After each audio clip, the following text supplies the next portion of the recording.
This six-letter word ranks high on the list of leading causes of death among heart disease, cancer, suicides, and accidents.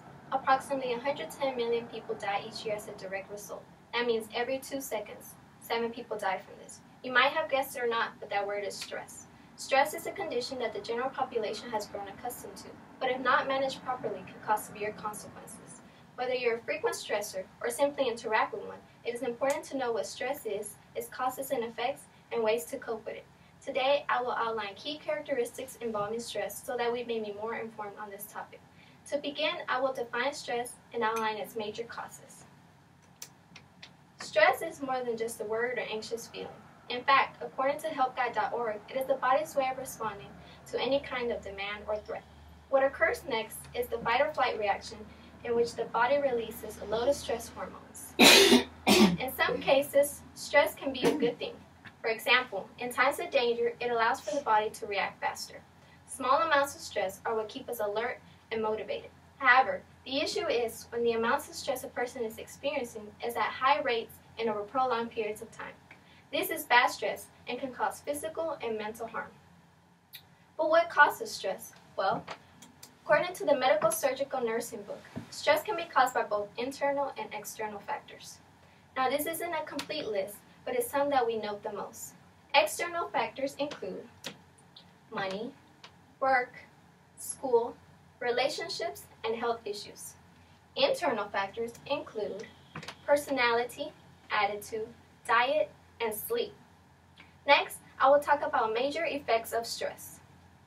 The amounts of stress that a person is experiencing will determine if the effects are mild and temporary or serious and permanent. As stated before, the body's initial reaction is to release a load of stress hormones throughout the entire body. Our body can be affected as follows, as gathered from the impact of the human stress response. Brain and nerves, headaches, irritability, memory problems, and mental health disorders. The heart, increased heart rate and blood pressure, and increased risk for cholesterol and heart attacks. Pancreas, increased risk for diabetes. Intestines, digestive problems. And other effects include acne problems, muscle aches, and damage to the reproductive organs. Lastly, I will talk about ways to cope with stress. The good news from all of this is that according to the Centers for Disease Control and Prevention, stress can be subdued by engaging in certain activities. For example, simply communicating what is going on with us can lead to relieve some stress. Having a good support system in times of stress is always helpful. Stress is persistent if we continue to think about it, so sometimes it is a good idea to distract our minds with certain hobbies.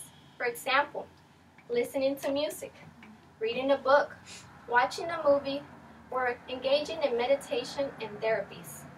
It is also a good idea to limit alcohol and caffeine, get better sleep, and eat a healthier diet. But perhaps the best way to deal with stress is by accepting the fact that we cannot control everything and that some situations are not as bad as it seems. However, if stress is too chronic, it is important to talk to a doctor so that a more thorough action plan can be implemented. In conclusion, though we have all encountered stress at some point in time, sometimes we are unaware of what it really does to us. Stress is a normal condition that can affect anybody. However, it can evolve into something more serious if it is too much.